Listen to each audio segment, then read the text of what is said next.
Selamat pagi guys. Hari ini saya mau masak bandeng kuah kuning asam pedas. Enak banget, kalian harus coba.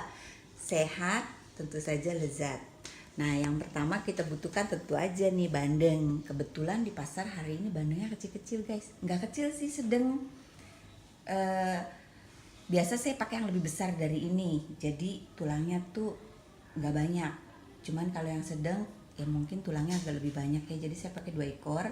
Nah, bumbu-bumbu yang kita butuhkan di sini ada serai sama lengkuas. Ini akan kita keprek aja guys, nggak akan kita haluskan. Ini nanti daun salam sama daun jeruk nanti tinggal kita celupin aja. Nah, ini ada jahe, bawang merah, bawang putih, sama kemiri, sama kunyit. Ini akan kita haluskan semuanya. Yang ini kita haluskan.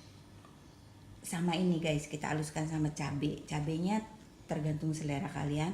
Kalau karena kita suka pedas, jadi cabainya kita banyakin. Nah, bahan-bahan lain yang kita butuhkan juga adalah asam jawa. Asam jawa ini nanti tergantung selera. Mungkin sepertinya sih kurang nih guys kalau untuk saya, tapi nanti kita akan coba dulu ya, cukup atau kurang. Daripada kebanyakan lebih baik kurang karena kita bisa tambahin.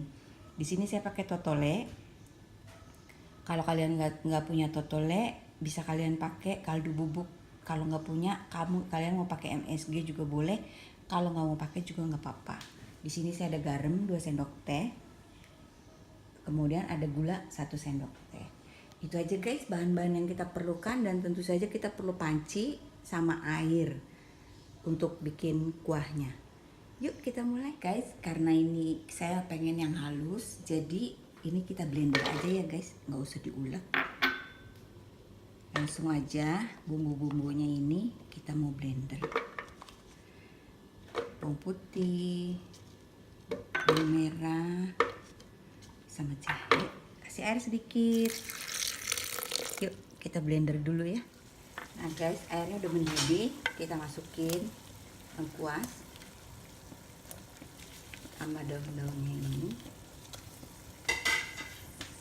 Asamnya juga kita cemplungin aja. Ini tadi yang udah kuah kita blender tadi, kita masukin. Garamnya nanti deh.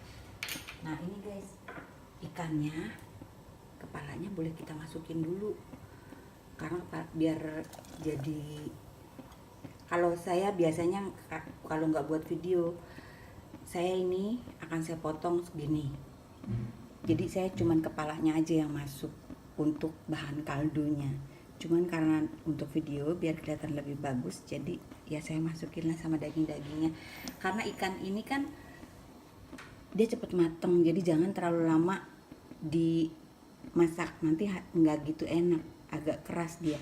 Kalau kita cemplungin pas banget, nanti dia akan lembut banget, juga lebih manis, lebih gurih ya. You guys, nanti kita tunggu sampai dia mendidih. Kita akan cobain rasanya, nanti baru kita masukin garam ya.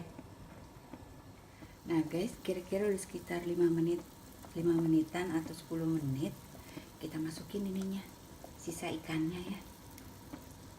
Bawang merahnya udah mateng, udah harum, dia kuahnya udah harum banget. Baru kita masukin nih ikannya, karena kita masaknya nggak akan lama lagi. Bumbu pelengkapnya juga kita masukin, totole, garam,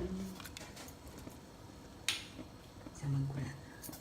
Kita tunggu lagi dia sampai mendidih, nanti kita cobain. Ada yang kurang kita tambah ya. Nah guys, ini udah saya cobain. Tadi saya ada tambahin garam sama tambahin gula lagi karena ini airnya lumayan banyak ya. Nanti kalau kalian masak tergantung selera kalian. Kalau mau asin tambahin garam, bisa ditambahin asam lagi atau ditambahin gula lagi. Udah begini aja, ini udah matang semuanya. Yuk kita makan.